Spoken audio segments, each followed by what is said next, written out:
भाजपच्या कोअर कमिटीच्या बैठकीमध्ये फडणवीसांच्या नावावर शिक्कामोर्तब करण्यात आलेला आहे। आताची महत्त्वाची बातमी। भाजपच्या कोअर कमिटीच्या बैठकीमध्ये फडणवीसांच्या नावावर शिक्कामोर्तब झालेला आहे। महत्त्वाची आणि मोठी बातमी, अधिकृत नाव जे आहे ते काही वेळातच जाहीर होईल। भाजपच्या कोअर कमिटीच्या बैठकीमध्ये फडणवीसांच्या नावावर शिक्कामोर्तब झालेला आहे। कोअर कमिटीमध्ये ज्या नावावर शिक्कामोर्तब होतं तेच गटनेता म्हणून त्यांना निवडलं जातं। कोअर कमिटीमध्ये हे आधी ठरवलं जातं आणि त्यानंतर आता विधिमंडळाचे पक्षाची बैठक होते। त्या बैठकीमध्ये सर्व आमदारांचं अनुमोदन यासाठी घेतलं जाईल आणि देवेंद्र फडणवीस यांचं नाव गटनेता म्हणून जाहीर केलं जाईल। त्यानंतर देवेंद्र फडणवीसच महाराष्ट्राचे नवे मुख्यमंत्री असणार आहेत। ही बैठक झाल्यानंतर गटनेता निवडण्यात आल्यानंतर राजभवनावर हे नेते जातील आणि तिथे सत्ता स्थापनेचा दावा केला जाणार आहे। सत्ता स्थापनेचा दावा करताना शिवसेनेचे एकनाथ शिंदे आणि राष्ट्रवादीचे अजित पवार देखील त्यांच्या सोबत असणार आहेत। गटनेते पदासाठी फडणवीसांच्या नावाचा प्रस्ताव जो आहे तो मांडला जाईल। भाजपच्या कोअर कमिटीच्या बैठकीमध्ये फडणवीसांच्या नावावर शिक्कामोर्तब झालेला आहे। अगदी काही मिनिटच बाकी आहेत। अगदी काही वेळातच औपचारिक घोषणा जी आहे ती या ठिकाणी केली जाईल। गटनेते पदासाठी फडणवीसांच्या नावाचा प्रस्ताव मांडणार आहेत। तर भाजपच्या कोअर कमिटीच्या बैठकीमध्ये देवेंद्र फडणवीसांच्या नावावर शिक्कामोर्तब करण्यात आलेला आहे। मात्र निकालाच्या दुसऱ्याच दिवशी TV9 मराठीनं देवेंद्र फडणवीसांचं नाव मुख्यमंत्री पदासाठी निश्चित आणि त्यावर दिल्लीमध्ये शिक्कामोर्तब ही बातमी दाखवली होती।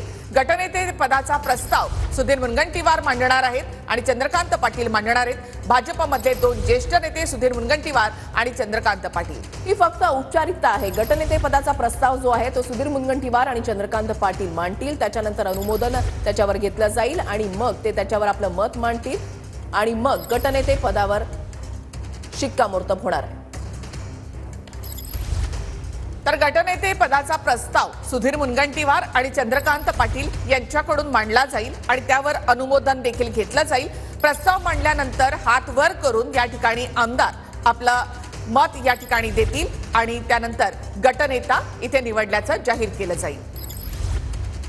आवाजी आणि किंवा हात वर करून या ठिकाणी मत जे आहे ते मांडलं जाईल। प्रत्येक आमदाराचं मत जे आहे ते या ठिकाणी जाणून घेतलं जाणार आहे। गटनेता निवडीसाठी आता काही क्षणातच ही पूर्ण प्रक्रिया जी आहे ती सुरू होणार आहे। गटनेते पदाचा प्रस्ताव सुधीर मुनगंटीवार आणि चंद्रकांत पाटील मांडतील। आशिष शेलार आणि रवींद्र चव्हाण प्रस्तावाला अनुमोदन देणार आहेत। गटनेते पदाचा प्रस्ताव सुधीर मुनगंटीवार आणि चंद्रकांत पाटील मांडतील।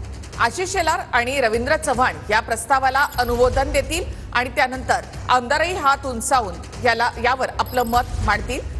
भाजपमध्ये लोकशाही आहे, त्याच पद्धतीने एक जी प्रक्रिया आहे त्या प्रक्रियेनुसारच हा गटनेता या ठिकाणी निवडला जातो।